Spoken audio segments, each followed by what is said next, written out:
The following podcast is for informational and educational purposes only. These episodes may include discussions about trauma, mental health, or sensitive personal experiences, medical, psychological, or therapeutic advice. The views expressed on these of the host, the guest, are not substitute for professional guidance. If you're in need of medical, mental health support, please consult a licensed professional. Listener's discretion is advised. In this podcast, we're going to be talking about communication. Oh my God. One of my favorite parts is communication because there's so many ideas out there and so many advice people give, and hopefully this will add in. I think communication is crucial for so many things in this world, and as communication gets more difficult, what happens is I believe there's a lot of what they call emotional manipulation going on.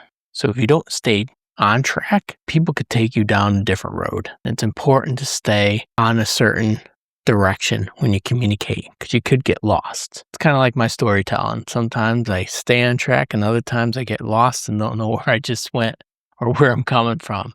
So it's important to stay on task for communication. Acronym SPEAK. So like my other pre-flight checklist for relationship, this one's a checklist for communication. So we want to see how we start communicating and addressing and showing up a certain way when we communicate, because it's not easy. It's difficult. Communication, we all learn a different way to communicate. We grew up with different parents and all those things that added in to way we addressed difficult situations, because that's when usually communication's the hardest. And that's where we need to know how to communicate and which way to communicate. And once we know those techniques, before we're in the extreme situation, then we could start going somewhere. We could start effectively communicating. And there's ways to manipulate the situation if you communicate a certain way, because there's behavioral modification stuff. But I'm talking about just open, honest, direct conversation. There is a difference between masculine and feminine communication, for sure. Masculine is more direct and a little bit aggressive, and feminine is more softer and more relaxed. So the speech part is, the acronym is SPEAK. So we have S for stand your ground. So what I spoke about was stand your ground means being open and confident about what you're doing and what you're talking about, but stay the conversation where you were. So what some people like to do is redirect it to a different situation. So if they're getting found out that they're wrong, they'll redirect you to something else. Like you're talking about problems with your shoes, and they'll start talking about your shirt. We're talking about the shoes, not the shirt. But one time you had a shirt problem, but I'm talking about the shoe problem right now. It's important.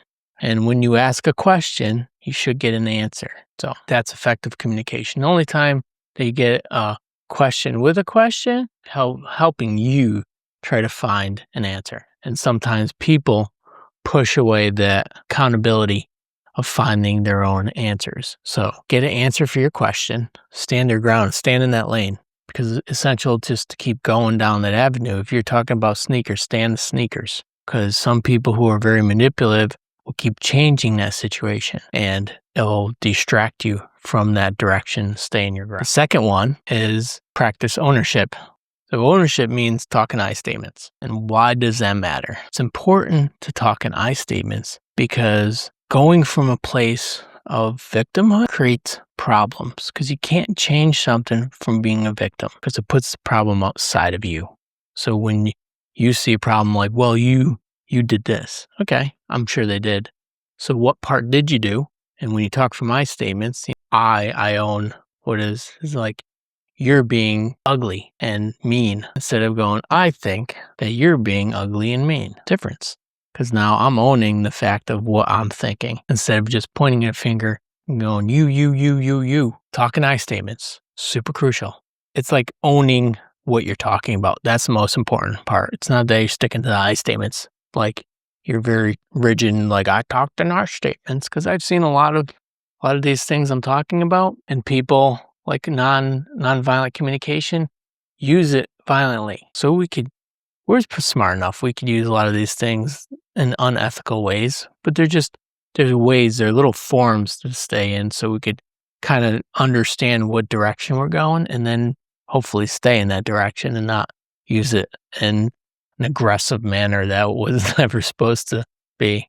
So We got practice, staying our ground, practice I statements, express with respect. That's a hard one. When you're worked up, how do you express with being civil? Because we could default to name calling. We could go to accusing and yelling. It's important to chill it out, take it down a notch. We can still be angry and have direct communication of what do you need instead of calling. You're throwing curse words left and right. It just doesn't work for situations. How do we show respect, still get the point across? And have you know that even non-communication of letting things sit is far more in control than putting a whole bunch of words out there. So sometimes it's good not to have a lot of communication. We want to distill it down to the effective. What needs to be said, and can we find some sort of solution? Right, together, or give a solution and then they go along with it. So how do we be respectful? So I know I'm guilty of getting worked up and irritated by people, and hopefully it doesn't escalate to physical violence. But as a man, we know that if our communication is disrespectful, there's a chance we're going to get into a fight. That's a fact. And I don't like that, but it keeps us humble to know that there's something on the line. You want to be a big jackass in the way you communicate, you get a chance you're going to get beat up, or even worse. I've been in countries where if you're a jackass to the wrong people, you'll get shot. You get killed. Going through border patrol and you're like, "Ma, I don't want to do that." And they have an AK-47 pointed at you. That's it. Okay? So we want to retract back and go, how can I address this? And maybe we need to take a breath. All right? Take a breath. Stand back and just let things cool down. So you go, man, I'm appreciating where you're doing this. I want you to do this. Can we go that direction? Or if it's really bad and you don't want to resolve it, just kick them out of your life. It's an option too. But we're talking about communication. So the next one is ask to understand. So what we need to do is see what they're saying, help them understand the way they're coming across. Because what happens to a lot of people, but someone wants to actually have a decent conversation, hoping to understand each other, that's a place to start. That's a place we could go from. We only have one place. We're all selfish. We're all have our own little world we see. We see it through this lens, these eyes. We hear things. We brought up certain ways. And we need people around us to help educate us. We only live one life. We've seen things through one little window. And the more we get to see the way people interact, if it's helpful, use it. Some friends that are older, who's like a second parent, and how calm and cool that guy is when he talks. It's impressive. I'm like, I want to be that guy, and how he sees a lot of good in people. So helping me understand people around him. Communication. Find out what's going on. Then you just go, oh, okay. What I'm angry about, they're angry about something else, and they're just reacting to my reaction. The last one is keep it constructive.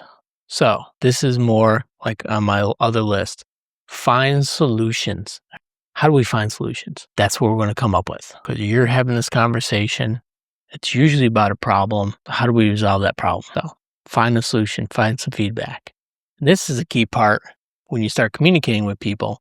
If they're a healthy person, they're going to help find a solution. And I'm dating someone, if I get yelling or crying in tears, but there's no solution. Those other two could happen. It's fine. But those things could be a distraction. What are we going to do from there? How can we resolve this issue so it could work together? And that's important. So how do we find that common ground that we could start building a better relationship? It doesn't mean we have to be best of friends.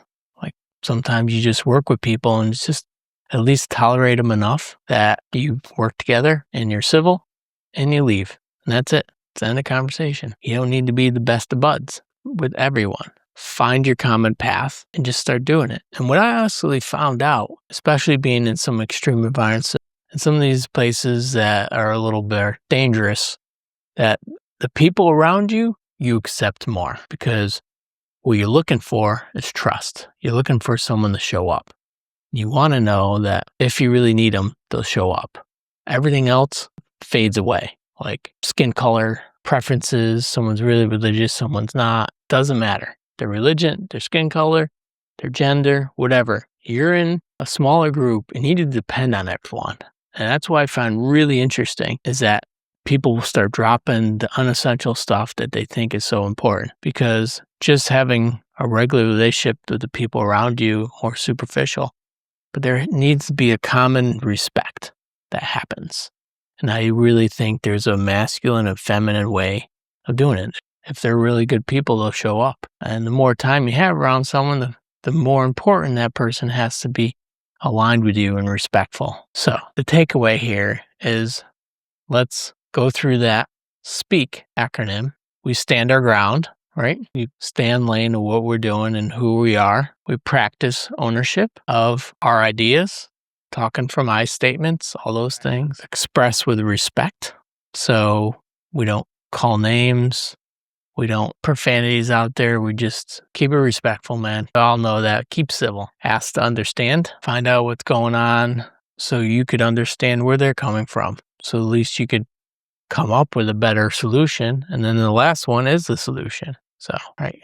The first few of SPEAK is about how we're staying on task and how we're presenting ourselves. Then it comes into finding the problem, all right, and then solving the problem and where we're going to move forward. So that's communication. It is. And the one other thing I'll add too is, if it gets really heated and you have problems and there's a lot of back and forth, do like they call talking stick thing. So just one person talks at a time. And then when that person's completely finished, the other person tells that person what they just said. And then sometimes you just need a monitor. Sometimes that helps a third person that is not biased towards or on the side of any of the two people, but just like, hey, I'm just here kind of rushing. Sometimes you need a ref. And that's it, man. Communication summed up. So follow SPEAK acronym, get your checklist going, go through it, and practice. Practice with simple things. So practice with people you enjoy being around, and then you work up to when you have a difficult situation, then it comes a little more natural. So don't think you're going to pull all this out of the sky and start doing it right off the bat. It's trained. Start training yourself and you'll get there. And then you'll have effective communication, resolve the issue, and move on. And if you don't resolve any issue, really, at least you know where the person is. You know what they're thinking, how they're approaching it, hopefully, if you communicate well.